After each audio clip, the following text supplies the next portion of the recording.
Paris Olympic में निशानेबाजी में भारतीय महिला मनु भाकर ने इतिहास रचा है। देखिए, मनु भाकर को ढेर सारी शुभकामनाएं हैं। देश के नाम का रोशन किया, गौरव को बढ़ाया, कांस्य पदक जीती है निशानेबाजी में। पूरा देश गौरवान्वित है। हम लोग सब उज्जवल भविष्य की कामना करते हैं। दिल्ली के ओल्ड राजेंद्र नगर में जो घटना हुई उसके बाद एनसीडी ने 13 सिविल सेवाएं संस्थानों को बेसमेंट सील कर दिया।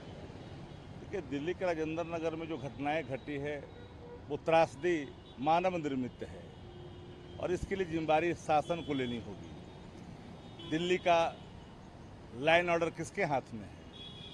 पुलिसिंग किसके हाथ में है? होम मिनिस्ट्री के हाथ में है। तो अपनी जिम्मेदारी से गृह मंत्रालय पल्ला झाड़ नहीं सकती है। मानव निर्मित ये त्रासदी है, इसलिए इस त्रासदी को इस रूप में लेनी चाहिए, विफलता के रूप में। शरद पवार ने कहा है कि मणिपुर के जैसा महाराष्ट्र में भी हिंसा हो सकती है। देखिए, भारतीय जनता पार्टी जहाँ जहाँ शासन में है कहीं कुछ करवा सकते हैं। सत्ता में आने के लिए वो हिंसा भी करा सकती है, मणिपुर को दोहरा भी सकती है, गंगा जमुनी तहजीब को बिगाड़ सकती है, भाषाई मर्यादा तोड़ सकती है।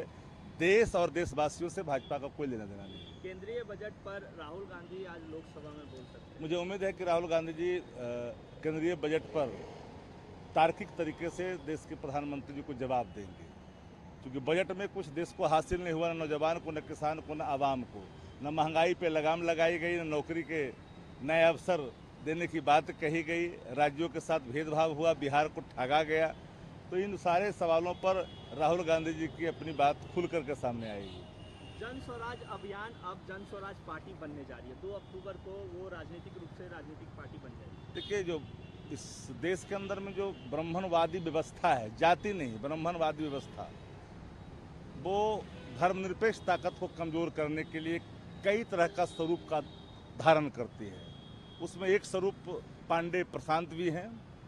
इनका काम है व्यवसाय करना, पैसा लेना, पैसा लेकर करके इधर उधर वितरण करना, धर्म विशेष, जाति विशेष की टारगेट करना। लेकिन जिस वर्ग से, जिस जाति से वो आते हैं, उनका अपने ही जाति में कोई पूछे नहीं है, वैल्यू नहीं है। 17 अगस्त से तेजस्वी यादव बिहार की यात्रा पर निकल सकते हैं। देखिए, तेजस्वी जी बिहार और बिहारी दोनों के अस्तित्व की रक्षा के लिए लगातार संघर्षरत रहे हैं। सत्ता में आना न आना एक अलग विषय है, लेकिन जनता के विश्वासों पर खरा उतरना। इसके पहले हाल ही में देखिए पूरे बिहार घूमे, फिर बिहार की तरफ बढ़ेंगे, क्योंकि अकांठ भ्रष्टाचार में डूबा हुआ है। मंत्री कहते हैं कि बिन पैसे के काम नहीं होते हैं, वो सरकार के मंत्री हैं, उनका आरोप है सर। तो संस्थागत भ्रष्टाचार के विश्व पितामह है आदरणीय नीतीश कुमार जी। एक रिटायर्ड अधिकारी बिहार को चला रहा है। बिहार की हालत नाजुक मोड़ पर है। 2-4 लोग बिहार को जिधर चाह रहा है मोड़ रहा है। तो आखिरकार बिहारी अस्मिता तो जागेगी ही ना, बिहारीपन जागेगा और बिहार के हित में निर्णय लेगा। चिराग पासवान ने कहा है कि राजद और कांग्रेस के लोगों को बिहार की चिंता नहीं है, बिहार के विकास से उनको कोई मतलब नहीं है। देखिए, बिहार के बारे में चिराग जी को क्या पता, वो समझ सकते हैं। पारस जी, साधु पासवान समझ सकते हैं बिहार की बात, प्रिंस समझ सकते हैं बिहार की बात। बिहारी बहुत कम रहे हैं, उनके पिताजी का संघर्ष और योगदान है।